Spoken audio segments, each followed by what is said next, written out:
si Pambari 4 man ang naangad to. Unya mangreklamo mo. Unya sa inyong reklamo kamora po'y naigo. Panahon ron sa pagtinabangay. Dili ron panahon sa pamulitika. Mo reklamo nga kanang asa kuno ang provincial government, asa kuno ang Kapitolyo, asa kuno ang mga rescuers. Ang mga rescuers gabi pa ni adto ngadto bisan pag sa kadelikado pa sa area nga nagkurog pa ng yuta, pero ni adto ang mga rescuers ngadto kay tungod sa mando sa gobernador. Unya nisunod gyud dayon si Pambari 4 ngadto. So mayong buntag kanatong tanan ug welcome back sa atong channel. Ug daghan salamat nga par sa inyong pagsuporta. Ug sa ako ang mga viewers nga wala pa naka-subscribe, palihog ko og subscribe mga par kay para ma-update mo sa atong mga i-upload nga mga video reaction.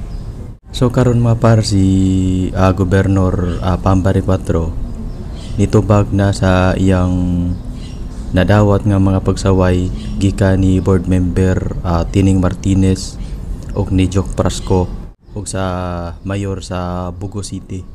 Kay tungod gisaway si Pambari 4 ni board member Tining Martinez kay nangita siya kung asa kuno ang provincial government anong wala kuno mo rescue kuno nga to sa Bugo City sa nahitabong 6.9 nga linog ni adtong September 30. Unya kamong mga taga Bugo, kamong mga taga Norte, kibaw man gyud mo nga kinsa ang unang public servant ang ni-rescue diha. Katong mga updated sa social media, hibaw man gyud mo og kinsa. Karong panahon na dili ron panahon sa pag dinautay. Nganong mo patigbabaw man gihapon ang pagpamulitika nga panahon nun sa pagtinabangay. Unya si board member Tining Martinez nangutana siya kung asa kuno ang provincial government. Medyo naunayar po si Tining Martinez sa iyahang pangutana kung asa kuno ang provincial government. Si Tining Martinez usaman siya sa provincial government.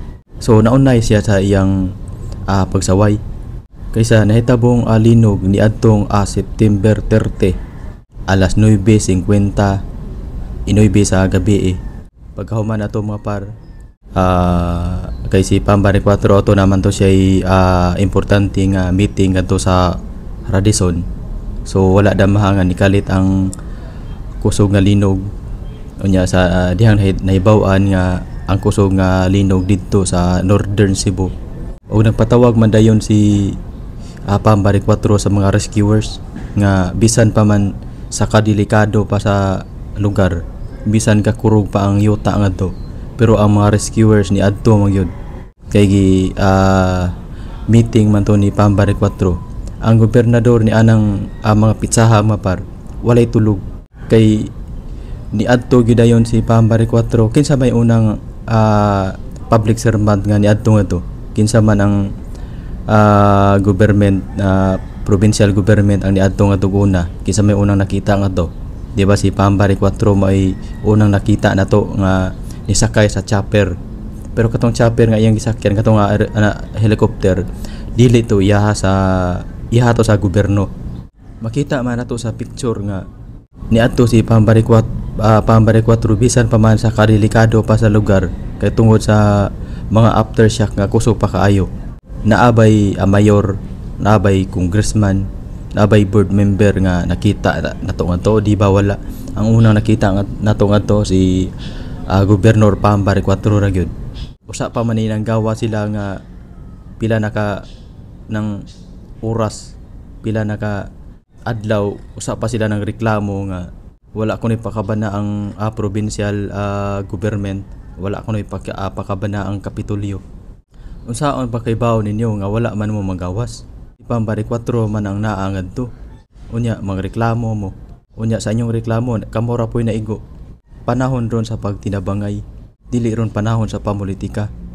Mo reklamo nga kanang asa kuno ang provincial government, asa kuno ang Kapitolyo, asa kuno ang mga rescuers.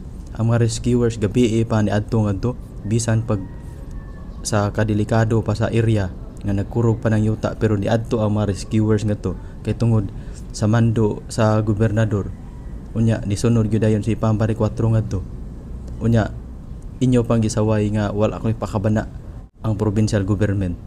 Si Tining Martinez, si board member Tining Martinez usa sa mga provincial government pero walay nakita ngadto nga naong niya. Awahay nag-ayo nagpakita si board member Tining Martinez ngadto. Kung updated mo sa social media, makita nato nga kanang pilar si Bari 4 may unang ni response ngadto. Kaning pagpangutanahan ni board member Tining Martinez na unay ra siya sa iyang pagsaway ni Bari 4. Mao man tinuod mga par kay makita mo gyud nato sa social media kay kita high tech na ta kayo karon mo nang dali na to makita kung kinsa nang unang ni rescue ngadto. Mo na nga sa iyang pagreklamo naunay ra pud siya. Naunay ra pud sa iyang pagsaway kay usaman sa siya sa provincial government. Nya awahay naman kay siyang nipatimaw. So dire na takotob mga par og maayong buntag.